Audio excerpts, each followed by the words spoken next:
All right, folks.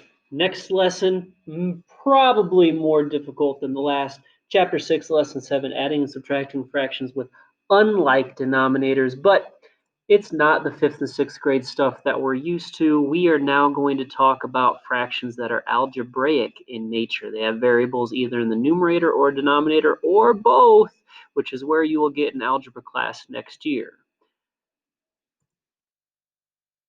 Pause if you need, take a look at assignment number 20, look at your answers, and come on back when you're ready. And here we go with assignment number 21. If you need, get out a new piece of paper for a few note problems. Always good to have some notes in addition to some examples from the book. Notice we do have evens for this assignment, so you will not be able to check your odd answers in the back of the book. Very important to have these examples. Come on back when you're ready. All right. Most common mistake with adding and subtracting fractions. Take a look at this. 1/3 together with 2/4, that makes 3/7. I wonder if you can tell what does not look right here. In other words, does 3/7 look the same as 1/3 and 2/4? Does it look like the same amount of pizza in your belly? And the answer clearly is no. Why? Because you must have common denominators. That's right, you already knew it. So least common multiple, or should I say least common denominator for these fractions will naturally be 12s. Both of them can be cut up into 12s. The question is how much? This 3 slices, you would have to cut up 4 times, which naturally means 1/3 is the same as 1, 2, 3, 4 12s. 4 slices would have to be cut up 3 apiece,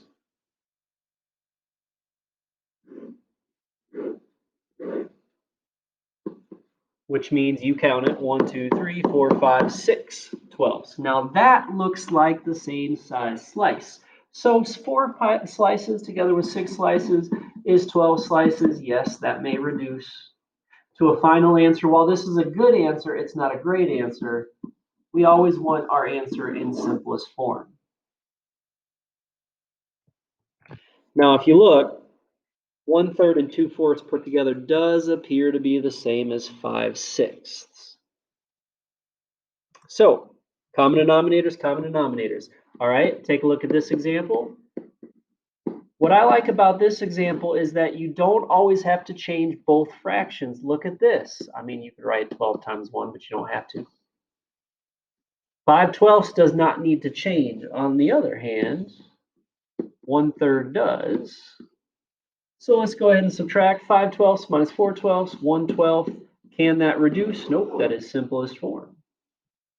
What about fifths and fourths? Take a moment, consider what your best common denominator, least common denominator would be.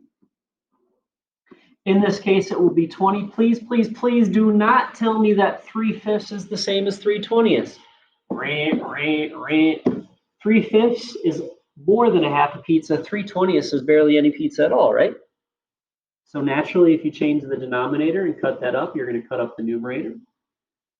3/5 is the same as 12/20.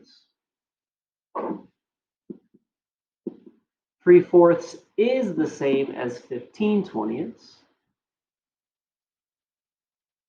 Please notice in this particular example, 12/20 take away 15/20. Whoa, that's interesting. But we know how to subtract even if you get negative numbers. For instance, Mr. Callan always changes subtraction to add the opposite, just a little easier to keep track of. Or some of you picture pluses and minuses, some of you picture number lines, 0 pairs to get rid of, end up down below, negative 3/20. Can that reduce? Nope, that is simplest form. Welcome to 7th grade, folks. Not all fractions will be positive. Yes, you may end up underwater 3/20 of a foot. Okay, so how about the big fellas?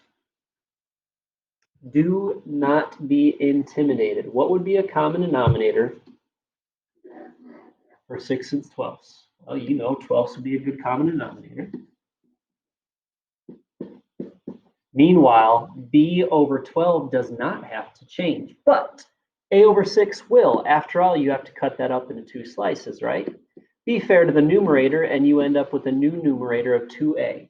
After all, 2a over 12 is the same as 1a over 6. But now that we have common denominators, we can go ahead and subtract 2a minus b. Is there anything we can simplify there? Any like terms? No, there's not. We can't even reduce. You might be tempted to try to reduce by 2. Well, you can certainly reduce 2 by 2, but what if b is not even? You don't know. It is a mystery amount. So we cannot even reduce that problem.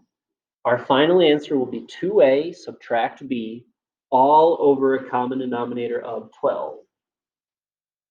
Interesting here that we have the same common denominator we will need. 4 times 3 and 5a times 3 gives us a new numerator of 15a over 12. Now, I just want to be very clear. 15a over 12 is the same amount as 5a over 4. It's just, cut up into different size slices, I guess you could say. Meanwhile, 3 times 4 and b times 4, I will write 4b. All right, so now that we have our common denominator, let's go ahead and add our numerators, 15a's together with 4b's. Can that combine, simplify? Nope, those are not like terms. Is there anything that goes into 15, 12, and 4? Nope, so that, ladies and gents, is a rather not so pleasant looking fraction. But that is how you add or subtract algebraic fractions. You still need common denominators. You still must change the numerator if you change the denominator, and you still will keep that denominator. And that's all I have for you, folks. Go ahead and hit up assignment number 21. Let's grow.